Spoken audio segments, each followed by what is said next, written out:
Hello, everybody. Welcome. We have Jason Matheson here today, and he just recently traveled on a Disney cruise that was planned by the lovely Leslie Brown. Leslie Brown, tell us a little bit about you and your Disney experience. Hi, yeah. So I have been selling Disney for more than 15 years because I first initially went with my family and it didn't go so well. And then I realized there's got to be a better plan. So I planned another one. It was amazing. And I said, I got to start telling people how this is done. And that's how I got into it. And I still love it as much as that first time. I've been to Walt Disney World. I think I lost count. I've been on four of the ships, including inaugurals and the Disney Earmark conferences and Disneyland, of course. So yeah, it's still a magical place, and it still has a place in my heart. Awesome, lovely. And then we also have here today who is going to be the MC for our Q&A session, Melissa Gooding, and she is our Disney Dream Team cheerleader, and she knows all things Disney like the back of her hand. Melissa, tell us a little bit about you. Gosh, don't oversell it. I'm sure Jason probably knows more than all of us. Yeah, so I've been in this business since '96. It's been a long path, and I love everything Disney. I've been to Disney World countless times. Been to Disneyland.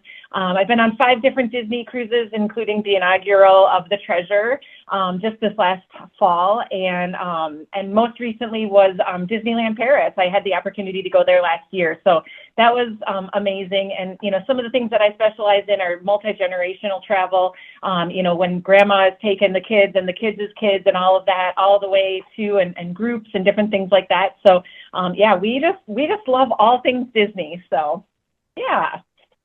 Awesome. Well, let's get right to it and get our Q&A underway. Jason sailed on this lovely ship behind me here, and he's going to tell you all about his experience. Take it away, Melissa.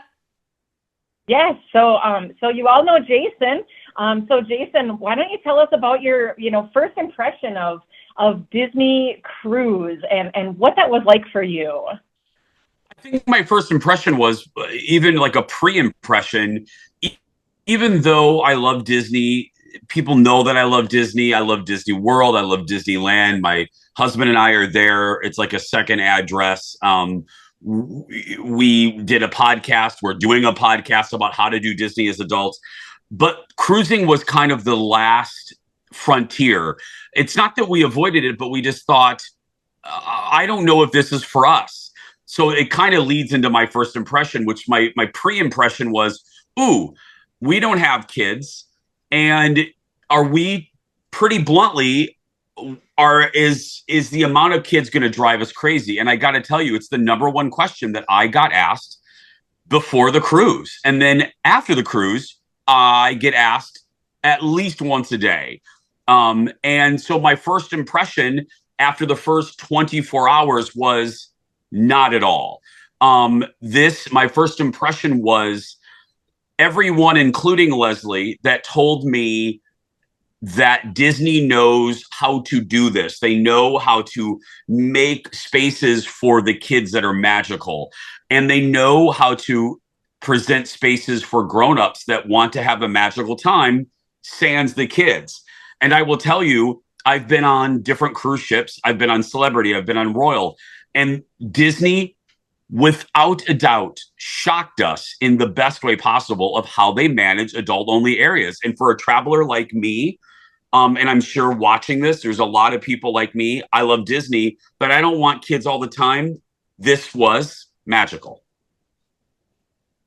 Yeah, I actually I'm just going to go off book a little bit, but what were some of those kind of adult areas that you enjoyed? I know there's, some bars and, restaurants and different things, but tell us a little bit about those experiences, because, I was following along on your social, but man, I'm sure you have more to tell. Yeah, I think for us, we love talking to the staff. We are, as I'm sitting at my bar in my kitchen on purpose because all of my family and friends are in the restaurant business. So I don't like to sit at a table. I like to sit at a bar, and that has really nothing to do with cocktails. I like the social interaction. So our favorite things that we return to, well, every night was the Rose, which, with Beauty and the Beast themed bar. Again, the cocktails were great, but the ambiance, the vibe, the tone. I mean, it did and it didn't feel like a Disney cruise. It did in the best way because of the theming, and it didn't because it was relaxing and refined and beautiful. So the Rose was a highlight. The adult only pool, the Cove, that whole area was a highlight. Again, for all the reasons I listed with the Rose, refined, classy, relaxing. And if you didn't look around and saw Mickey Mouse on name tags, you wouldn't necessarily know it was Disney. And that's not a negative. That's a positive. That's awesome. Oh yeah, it's just such a great experience. Did you also go to the adult only area on Castaway Cay? We did, and it was so funny. We did Castaway Cay, and we've done the private islands on other cruise lines, and again, we were so impressed. Not only the availability, I in one of my videos, I took kind of a panoramic shot of all the beach chairs available, and I thought, even in some of the private islands, people are like knocking each other over like they're getting Cabbage Patch Kids in 1983 for seats. And I thought, there is none of that. Disney knows what they're doing. And then going to Serenity Bay, it was serene. I made a video for a friend of mine where I was whispering. I felt in the best way. I was like, this is very relaxing. Like, there isn't a kid. There are more dolphins than children in this area. And the proximity to a bar like down the way. And again, we got to Serenity Bay late. We didn't wake right up. We relaxed. We got there like mid-morning, and Colin and I still found a lounger. And I know that sounds small, but everybody that's been on a cruise knows that's not a small thing. I mean, you get nervous, you get anxiety of like, oh, we're getting a late start, we're never going to get chairs for our family. Not the case. We found one at Serenity Bay. It was lovely. That's great. And they have places where you can walk, but also that little tram, so you can get off the ship and just relax. And all of those, they think of everything, don't they? All those little details. Yeah, we did 50-50. Like, we walked on purpose from the ship we looked at the normal, and I shouldn't say normal, but we looked at the family area. And my goodness, just to touch on this briefly, we don't have kids, but I kept saying it, and I said it in one of the videos.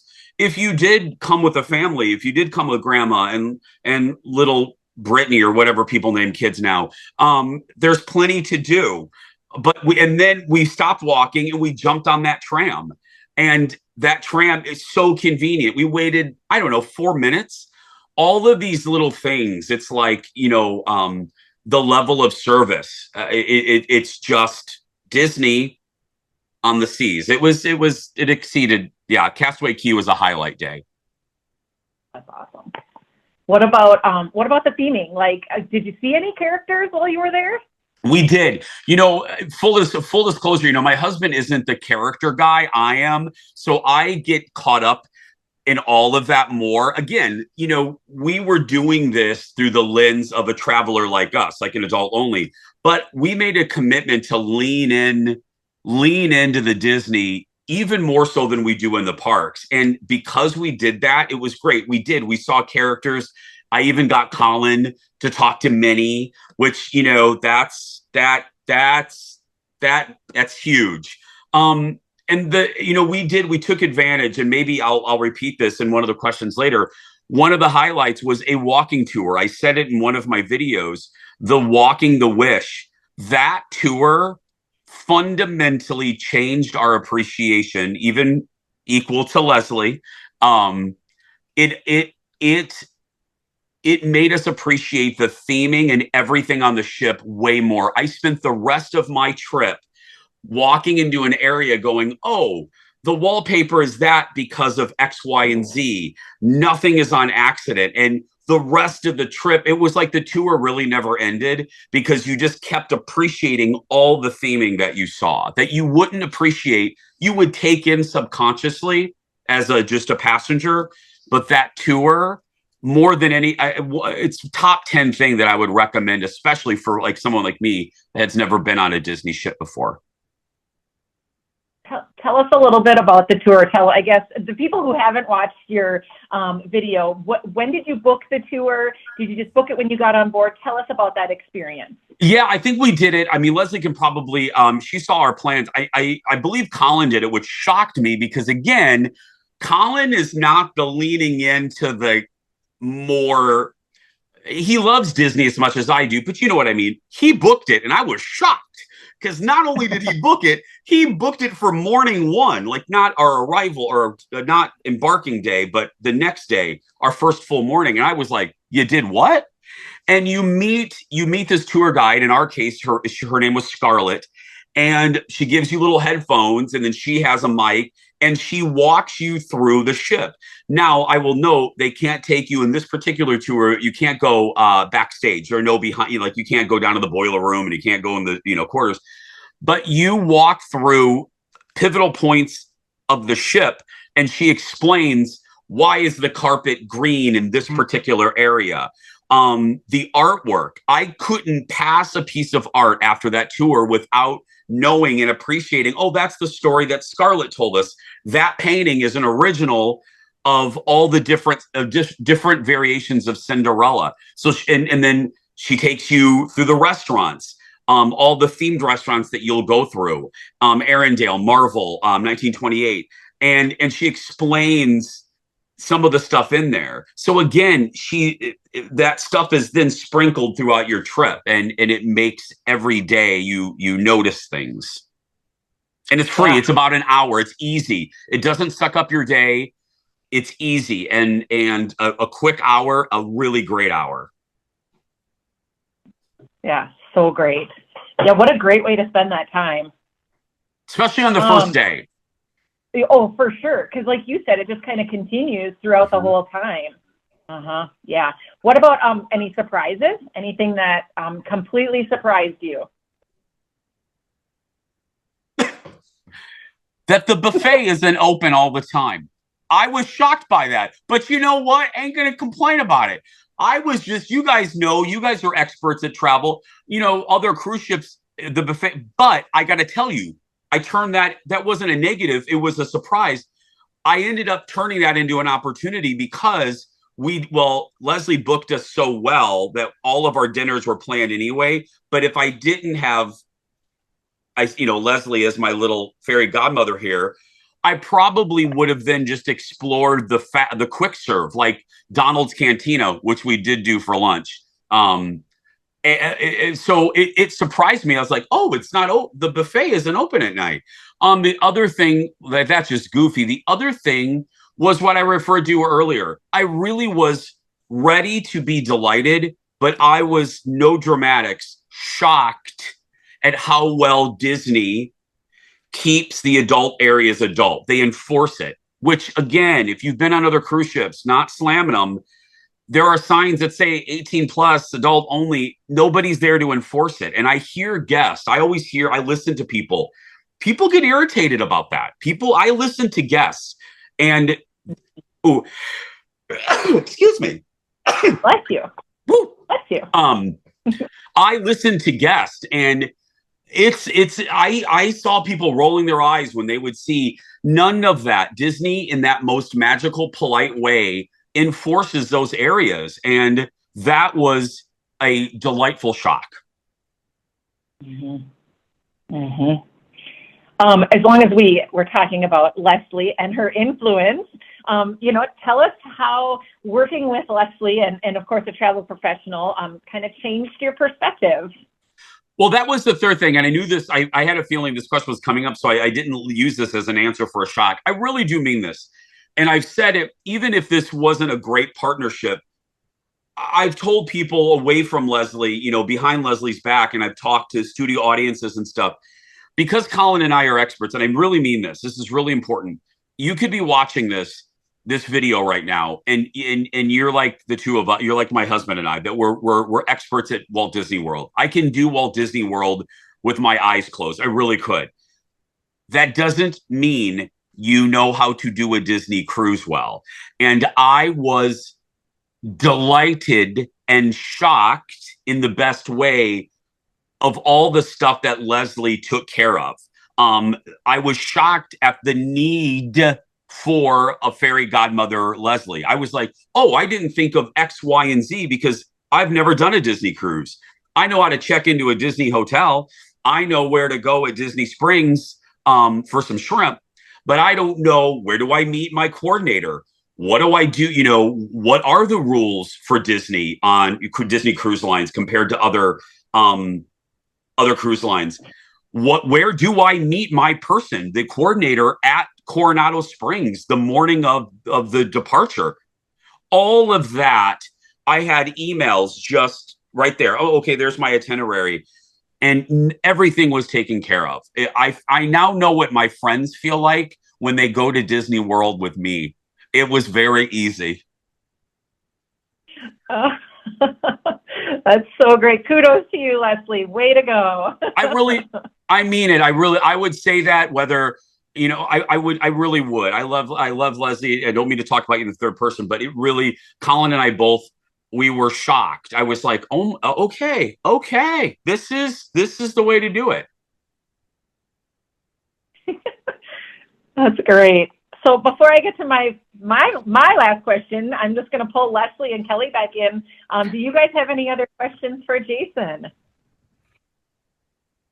Well, I know one of the questions was that we had discussed before Jason coming on was, do you think you'll take another one? Another cruise? Yeah. And what ship are you interested in seeing next time? Absolutely. Again, we've talked nonstop about it, and everyone's been like, really? Like, we know you all love Disney, but really? I said, yeah. And I know for certain, I know the ship we want to go on. It's in Europe right now, so we're going to have to wait. I want to do the Treasure, or no, I'm sorry. I want to do the Fantasy. Every one of my friends raves about the Fantasy. It's everyone's favorite. And I like that it's a different class of ship. I obviously want to do the newer ones. I like new. But I got to tell you guys, I would do the Wish again. I would do another little quick 3-day, 4-day, and do it again. Leslie planned things so well. We did have free time, but I would love to do it and maybe go to all of those restaurants that we didn't get to go to because I wanted to try, you know, Marvel, Arendelle. I want to try all what Leslie, what's the fancy Italian place? Hollow? Yes. I would go. I want to book I want to go back on the Wish now just to go there because I have had every So I want to go on. Yeah, there's more to see. There's definitely more to see and do. Yeah, I would go back on the Wish tomorrow. All right, let's go. Okay, ready, Kelly? All right. Okay, we're on our way. Kelly, what flight? I think there's a 7, Kelly. We can make it. I'm looking at the clock. We can make it. I mean, I can pack my carry-on and be ready to go any minute. Perfect. Here. Melissa, did you have anything else, or are we wrapping up here? No, Leslie took and that is just a great way to kind of end it with the, you know, would you sail again? And I guess the last question is where to next, but you kind of already talked about that. So yeah, I mean, I'm good with my questions. Did you have anything else, Kelly? No, you know, we just want to say thank you, Jason. We appreciate you being such a great advocate for us and the travel professionals. We love making dreams come true here at Travel Leaders. Our dream team is equipped with so many amazing Disney experts that will plan everything for you, even bathroom breaks. That's how darn good these advisors are. They are absolutely amazing. I can't speak highly enough about them. And Jason, you're a great partner and friend and advocate, and we can't wait to plan your next trip for you and work more together. I can't. Well, Kelly, I mean, I thought we were meeting at the airport in like 4 hours, so I'll just meet you there. Right. Thanks, guys. Thank you so much. Thanks, Jason. Bye, guys. Bye. Bye. Have fun.